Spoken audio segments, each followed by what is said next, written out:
السلام علیکم۔ آج کی اس ویڈیو میں آپ لوگوں کے لیے 24ویں روزے کے وظائف اور عبادات لے کر آئی ہوں۔ ویڈیو کا آغاز کرنے سے پہلے ہمیشہ کی طرح آپ لوگوں سے ریکویسٹ ہے، میرے چینل کو سبسکرائب کریں، نوٹیفیکیشن کے لیے بیل آئیکن کو پریس کریں، اس کے ساتھ ہی مجھے فیس بک پیج اور انسٹاگرام پہ بھی فالو کریں۔ تو آئیے اپنی ویڈیو کا آغاز کرتے ہیں۔ سب سے پہلے تہجد کی نماز کے بعد 100 مرتبہ درود ابراہیمی پڑھنا ہے، 3 مرتبہ درود تاج پڑھنا ہے اور 1 مرتبہ درود لکھی پڑھنا ہے۔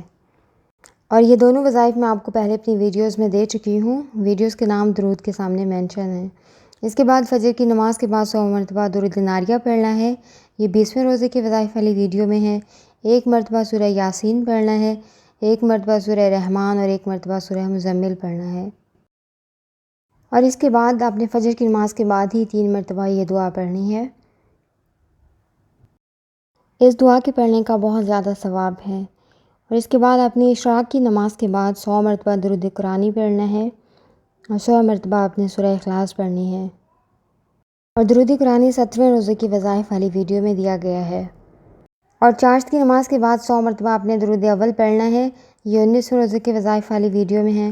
اور 11 مرتبہ آپ نے دعائے قصیدہ پڑھنا ہے، یہ 13ویں روزے کے وظائف والی ویڈیو میں ہے۔ اس کے بعد آپ نے 100 مرتبہ اللہم اجرنی من النار پڑھنا ہے۔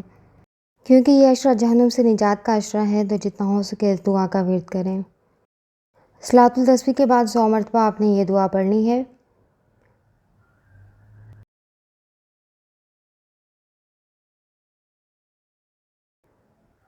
اور اس کے بعد ظہر کی نماز کے بعد 3 مرتبہ یہ دعا پڑھنی ہے۔ عصر کی نماز کے بعد 3 مرتبہ آپ نے یہ دعا پڑھنی ہے اور 100 مرتبہ یا اللہ یا مالک الملک ہی پڑھنا ہے۔ مغرب کی نماز کے بعد 21 مرتبہ آپ نے یہ دعا پڑھنی ہے اور 21 مرتبہ نماز اوابین کے بعد یہ دعا پڑھنی ہے۔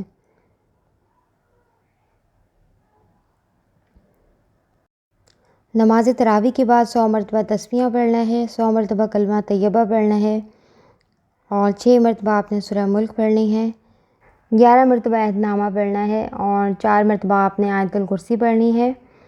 25ویں شب نوافل کی کثرت کریں اور نوافل میں سورہ فاتحہ کے بعد سورہ قدر اور سورہ اخلاص کی تلاوت کریں۔